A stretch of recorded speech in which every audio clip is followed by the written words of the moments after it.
Hello friends, welcome to the Data Academy. Today we will be talking about Spark based applications development using Python. All those who have a good Python skills and would really like to start with Spark based applications development using Python. The very first thing that comes into mind is how to start.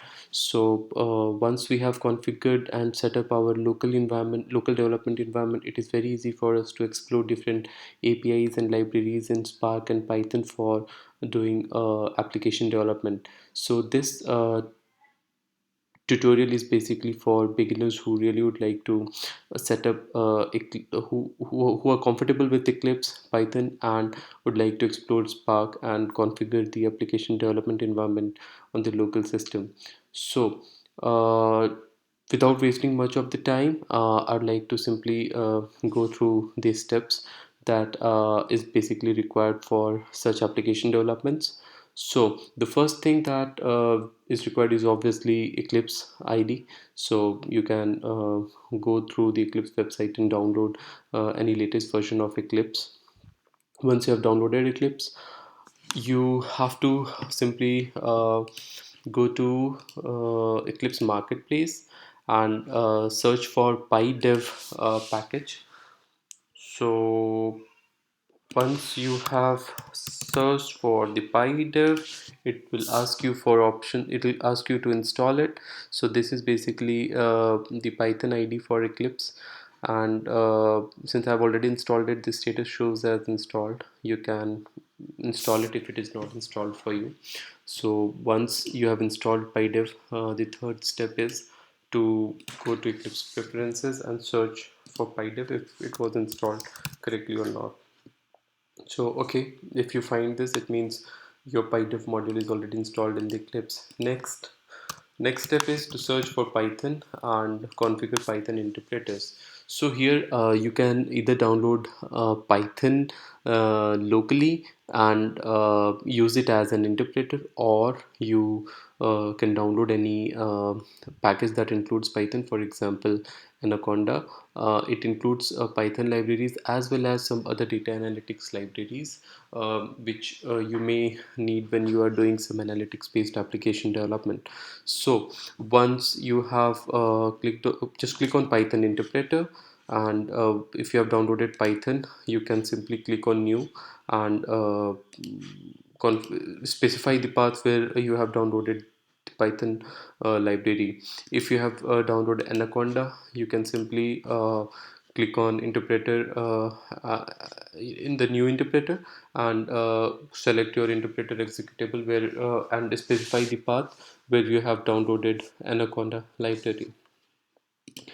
After these two steps are followed, we don't have to configure both of these interpreters. It's just that any one should be fine. I'm using Anaconda for my local application development, and this tutorial also basically covers this Anaconda package. And the Python was just to give you an overview of if you don't want Anaconda, you just have Python configured here.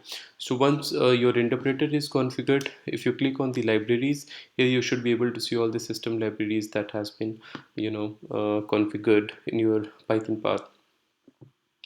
Next, till now we have configured PyDev module, which is for which is a Eclipse plugin for doing Python-based applications development. Next, we have configured a PyDev module and specified the Python interpreter and have configured all the Python libraries. But till now, we have not yet started anything about. We have not talked anything about Spark. So the last step is to configure your environment by specifying Spark libraries and Spark APIs. So here I have downloaded Spark 2.3.2 from the Apache's website, and you have to configure these two environment variables in order to get your local application development started. So you simply specify, you have to click on new and specify Spark conf dir or anything of your name which you feel is you should be able to understand that. And in the values you have to specify the path of the configuration directory in your Spark 2.3.2. or whichever version of Spark you prefer to download. Second is Spark Home. Second environment variable is Spark Home, wherein you simply have to specify the path of the root directory where you have downloaded your Spark. With these configurations, you're good to start with your application development, and you click on apply and close, and your Eclipse is all configured, and you're all set to write your first PySpark application. So we'll end this tutorial with the application configuration and configuring our Eclipse. With this, I'd like to say thank you for watching this, and in the next session, on the next tutorial, I'll try to cover and write a small PySpark application so that we can execute it locally and see how it works. Thanks for your time, and uh, thanks for watching this video.